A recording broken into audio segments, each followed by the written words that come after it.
Porque dele, por ele e para ele são todas as coisas. Meus irmãos, a paz do Senhor. Amém. Evangelho de Jesus Cristo, mas quem escreve é Marcos. Ache o capítulo de número 4, o versículo de número 33. Evangelho de Jesus, mas quem escreve é Marcos. Ache o capítulo de número 4 e o versículo de número 33. Enquanto você procura, eu quero externar minha gratidão a Deus, porque sem Deus eu não louvo, eu não prego, eu não faço. A Deus seja dado toda a honra, toda a glória e todo o louvor. Minha gratidão à vida do pastor Ronaldo, nosso presida, Deus te guarde, Senhor, sua esposa, sua família. Sempre um prazer servir essa casa, tá? Ao Gão, que me adotou. O Gão me adotou, cara. A gente conversa, ele tem me ajudado tanto, cara, que a palavra que sai do meu coração é gratidão, cara. Eu não sei o que a minha casa fez para tu nos ajudar tanto. Obrigado por confiar na gente. Deus te abençoe e te guarde. Cumprimentando o Gão, cumprimento todos os obreiros do altar. Que Deus os abençoe em nome de Jesus. Trago a paz do Senhor de meu pastor Rodrigo, somos da Assembleia de Deus, Ministério do Belém. Minha gratidão maior porque está comigo as duas moças que mandam em mim, né? A gente casa, acha que vai mandar na casa, chegar lá não manda em nada, né? Minha pequena Agatha é minha esposa, Giovana. Da última vez que eu vim aqui, a gente ainda não era casado, mas já passei pro meu nome, tá tudo certinho. Obrigado por tudo, filha. Eu não te amo, não só te amo, eu amo te amar, tá bom? Não solta a minha mão, eu não solto a tua, e a gente vai junto para Nova Jerusalém. Quem achou o Evangelho de Jesus escrito por Marcos, capítulo 4, versículo 33, diz amém. Amém. Escrito estás. E com muitas parábolas como estas, lhe falava a palavra conforme podiam ouvi-la. Mas sem parábolas ele não lhes falava, e quando eles estavam a sós, explicava todas as coisas aos seus discípulos. Naquele dia, sendo já tarde, disse-lhe: passemos para o outro lado. E despedindo a multidão, levaram-no consigo, assim como estava no barco, e havia também com ele outros pequenos barcos. E se levantou grande tempestade de vento, e as ondas batiam no barco, de modo que se enchia. E ele estava na parte de trás do barco, dormindo, sobre uma almofada. E eles o acordaram, dizendo-lhe: Mestre, não te preocupa que pereçamos? E ele, levantando-se, repreendeu o vento e disse ao mar: Paz, aquieta-te. E o vento cessou, e houve grande calmaria. E ele disse-lhes: Por que sois temerosos? Ainda não tendes fé? E eles temeram muito e diziam uns aos outros: Que espécie de homem é este, que até o vento e o mar lhe obedecem? E você diz amém, e pode se assentar por bondade. Meus irmãos, não vejo outra mensagem para pregar a não ser essa. Nos louvores obtive confirmação. Deus abençoe a cada irmã que cantou, que foram sensíveis à voz de Deus. A gente vem com uma mensagem e é muito bom quando nós recebemos uma confirmação. Os irmãos já me conhecem, eu sou assembleano, sou pentecostal, mas entendo para mim que um texto fora de contexto é um mero pretexto para se errar. Se eu vier aqui e durante 30 minutos só gritar, nem os irmãos me aguentariam gritar, nem eu teria voz para gritar durante 30 minutos. Então, façamos como Paulo nos ensinou. Gratidão, meu irmão. Um culto racional. Irei me estender de maneira proposital na introdução, a fim de que possamos extrair algumas coisas e aí sim, de maneira racional, aplicarmos na vida dos irmãos. Tenham paciência comigo, nós chegaremos lá. Meus irmãos, 4 evangelhos, 4 perspectivas. 4 evangelhos, 4 óticas. 4 evangelhos, 4 visões. Dos 4 evangelhos, 3 são chamados de evangelhos semânticos, sinóticos ou parecidos, a saber, os evangelhos de Mateus, de Marcos e de Lucas. O evangelho de João, ele tem uma teologia própria, ele tem uma visão própria. Mas o que vai me chamar a atenção é que nos 4, Marcos é o mais antigo a ser escrito. E isso me desperta uma dúvida, porque dos 4 evangelistas, 2 eram testemunhas oculares, ou seja, andaram com o Senhor, a saber, Mateus e João. Porém, o evangelho de Marcos, ele vai dar base até mesmo para o evangelho de Mateus, e Mateus anda com Cristo. Marcos não. Como isso pode ser possível? Bom, Papias, um cristão do segundo século, ele vai nos informar que é Marcos que escreve, é João Marcos que transpassa para o papiro, mas quem narra ao mesmo é Pedro. Quem fala a ele tudo que contém dentro do Evangelho de Marcos é Pedro. Então nós podemos chamar o Evangelho de Marcos do Evangelho do servo, do Evangelho da ação e até mesmo do Evangelho petrino. Mas que João Marcos é esse? Que Marcos é esse que escreve? Bom, precisamos lembrar de Atos dos Apóstolos, capítulo de número 15, quando Paulo vai ter uma discussão com Barnabé. Barnabé vai ficar com Marcos e Paulo vai prosseguir com Silas. No capítulo 16 é o célebre capítulo do terremoto. Mas por que Paulo discute a respeito desse Marcos? Porque esse mesmo Marcos outrora abandonou a obra do Senhor e queria retornar. Paulo não achou por bem que o mesmo voltasse naquele momento. Porém, é o mesmo Marcos que Paulo vai chamar no fim da sua vida, trazendo ele para si. Então, é este mesmo Marcos que vai escrever este evangelho baseado nas memórias de Pedro. Tendo isso por esclarecido, ele vai começar a ditar e Marcos vai começar a escrever. E vamos lembrar que Jesus era um rabino, e rabino por excelência. No capítulo de número 4, ele vai começar a ensinar como era muito comum.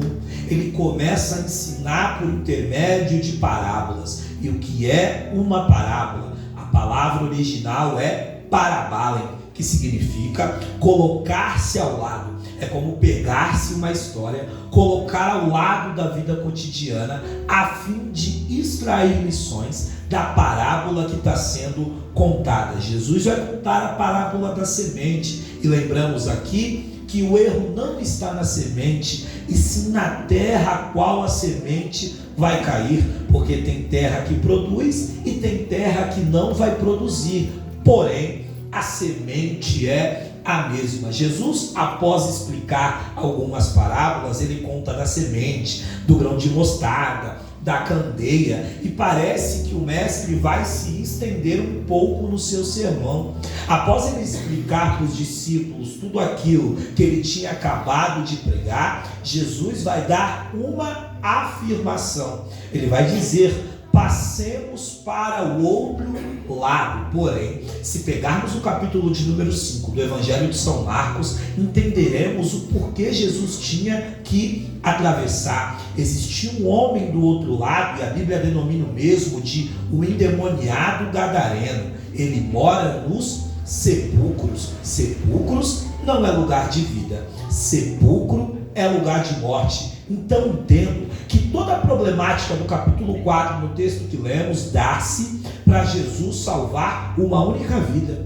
Jesus vai enfrentar a tempestade com um único propósito: salvar este homem, porque o texto continua e Jesus retorna para onde ele foi, e aí dá início à passagem da filha de Jairo e a mulher do fluxo de sangue. Então nós entendemos que toda a problemática do capítulo 4 é para o Senhor salvar uma única vida. Mas antes de Jesus chegar do outro lado, ele vai liberar uma palavra afirmativa para os discípulos. Ele olha para os discípulos e diz: passemos para o outro lado. Perceba que a expressão está de forma afirmativa. Quando Jesus decreta a palavra dizendo passemos para o outro lado, é antes da tempestade se levantar, é antes da situação sair do controle, é antes da situação ficar de uma maneira incontrolável. Perceba que antes do caos, Jesus já decretou o que vai acontecer. E o que vai acontecer? Passemos para o outro lado. Antes da tempestade surgir, ele já deu o veredito. E qual é o veredito? passemos para o outro lado. Mas e se levantar-se uma tempestade? E se a situação sair do meu controle? A palavra já foi liberada e quem liberou tem poder para liberar. E ele disse: passemos para o outro lado. Independente da situação fugir do controle, ele já deu o veredito. E qual é, evangelista? Passemos para o outro lado. A Bíblia diz que nós somos mais do que vencedores. Só que o texto original diz: vencedores antes da partida. Ai, ai, ai, ai, ai. Jesus está afirmando que antes de você entrar nessa prova, você já saiu dela. Antes de você passar por este deserto, você já venceu. Antes da tempestade atingir a tua casa, você já saiu vencedor. Só quem acredita que a palavra que ele liberou tem poder, levanta essa mão para adorar, vai, enche essa casa de glória, só para a gente aquecer isso aqui. Passemos. Oh glória, oh glória, oh maravilha, Santo de Israel. Eu amo essa coisa. A palavra já foi liberada. Meu Deus, passemos para o outro lado. E perceba então que eles vão entrar nesta embarcação e vão iniciar uma travessia. E o objetivo é chegar do outro lado. Porém, ninguém coloca no seu itinerário o caos. Ninguém coloca na sua rota a adversidade. Quando Jesus libera a palavra aqui para chegar do outro lado, dá-se a entender que a travessia seria tranquila, que a travessia seria normal. Porém, a Bíblia diz que no meio do caminho surge uma tempestade.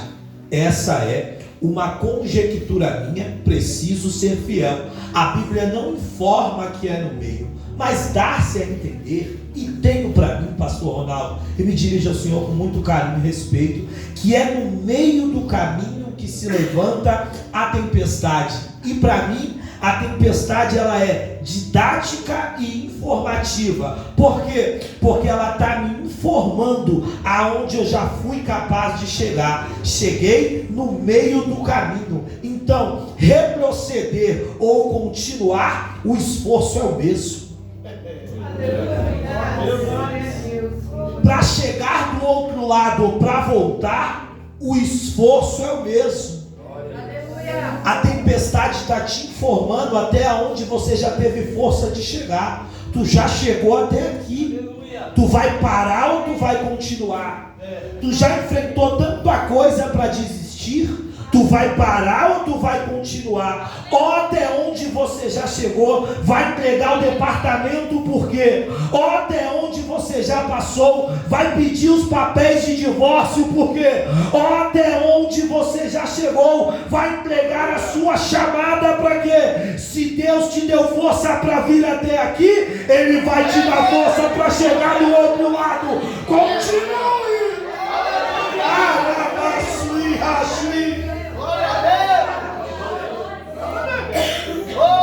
O mesmo Jesus que te trouxe até aqui vai te levar até do outro lado. Oh glória! Tu teve força para chegar até aqui, porque as embarcações na Palestina antiga não era motor, era remo. Estou falando de pessoas que estavam dentro deste barco, que conhecia de mar, que conhecia de embarcação. Não eram desconhecidos, não eram anônimos, conheciam de pesca, conhecia de barco, conhecia de tempestade, mas parece que são meninos, parece que são garotos. E no meio da tempestade é que a gente lembra de Cristo, porque onde Jesus está? Onde Jesus está nesse barco aqui? No texto que lemos, está na parte de trás.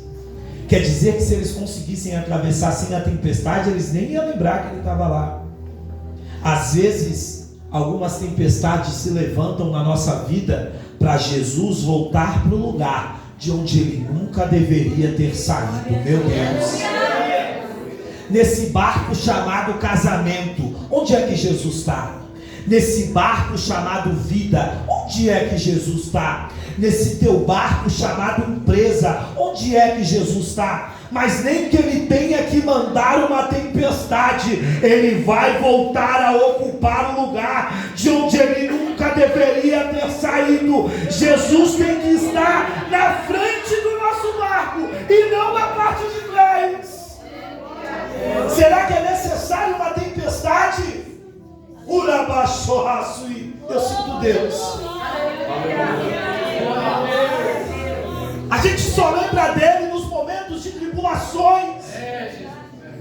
Só lembramos dele quando o barco balança. Só lembramos dele quando nós não conseguimos mais com nossa força remar e chegar do outro lado. Essa tempestade que alcançou o teu casamento não é para divórcio, não. É para Jesus voltar a ser linha de frente, meu Deus. Essa tempestade sobre a tua vida financeira não é para falência, não. É para Jesus voltar a ser o linha de frente das tuas finanças. Jesus está dizendo: nem que eu tenha que mandar uma tempestade, mas eu vou voltar a ser o protagonista da tua vida. Quantos acreditam que ele tem que ser o linha de frente? Levanta essa mão para adorar, Colinas. Enche essa casa de glória.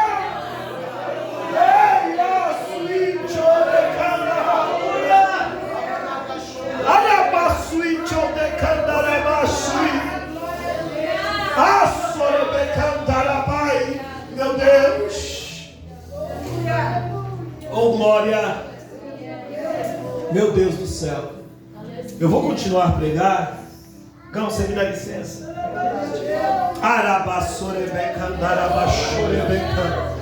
Minha irmã, você que eu já te conheço, fique de pé. Minha irmã, você fica de pé.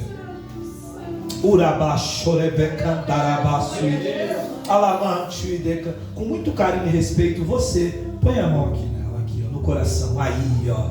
Ai, chou de candarabassuri bicou. Essa tempestade que te alcançou não foi para te destruir, não. Muitos mandaram tu largar o remo, dizendo que não valia a pena esse esforço. Mas tu não desistiu da vida dele, fez projeto e fez campanha. Sou eu, Deus, que fechei a sepultura por causa das tuas orações. E se prepara para cantar e dizer: eu e a minha casa serviremos ao Senhor. Dê um abraço nela, minha irmã. E a igreja que acredita que existe um Deus que ainda responde oração, levanta essa mão para adorar, vai. Enche essa casa de glória. Ele está aqui.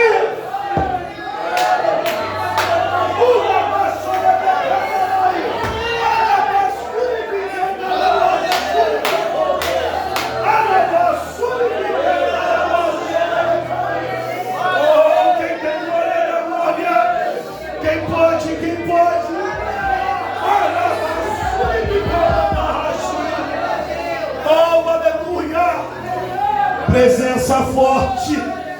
Ai, ai, ai, ai, ai. Quem pode adorar?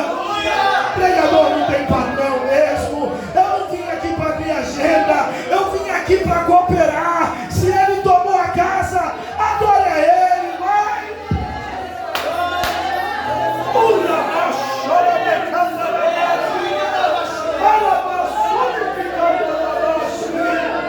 Meu Deus.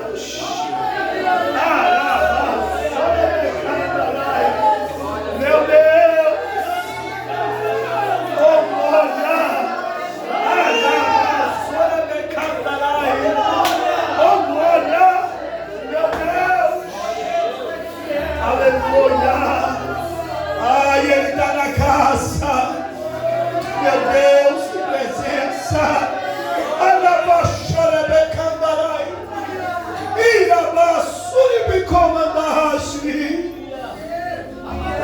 Ele está na casa. Ele está na casa. Oh, glória. Meu Deus do céu. Eu juro que eu estou tentando continuar, mas tem uma presença que nos invadiu. Tem uma presença que nos tomou. A casa ainda é dele, o culto ainda é dele, a obra ainda é dele. Ai, eu vejo lágrimas em rostos estampados. Ele está acalmando tempestades aqui nessa noite. Porque se desespera, colinas de Sião. Eu sou o Deus dessa casa. Eu sou o Deus dessa obra. Eu sou o Deus desse ministério. Pode ter se levantado uma tempestade, mas vocês vão chegar do outro lado, porque quem prometeu é fiel para cumprir. Fica de pé comigo, dá o microfone para Amanda. Eu vou pregar o quê? Arabassuri bicada. Ai, tchau de catarabassuri bicada. Arabassuri da raçui. Arabachoe de catarabassuri bico. Você que é batizado com o Espírito Santo aí, vai. Recebe essa presença que te renova. Tu não vai naufragar, não.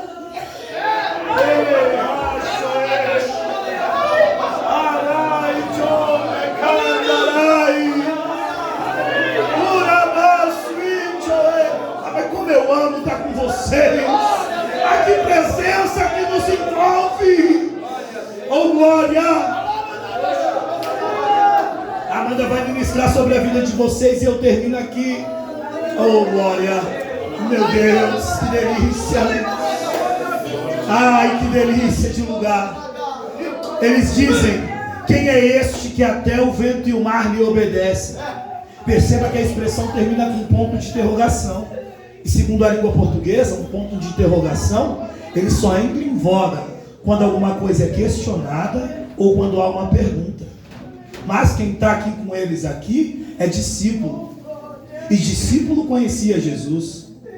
Mas eles conheciam Jesus que curava. Eles conheciam Jesus que ensinava.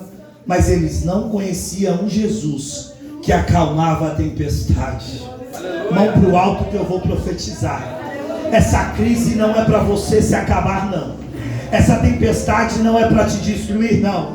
É para você conhecer um Jesus que você ainda não conhece. Se prepara que dentro dessa crise, Cristo vai se revelar para você como nunca se revelou. Quem pode acreditar nisso?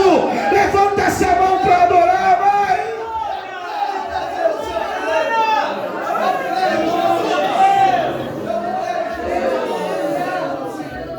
Amanda vai ministrar sobre a tua vida. Arabaxorebeca.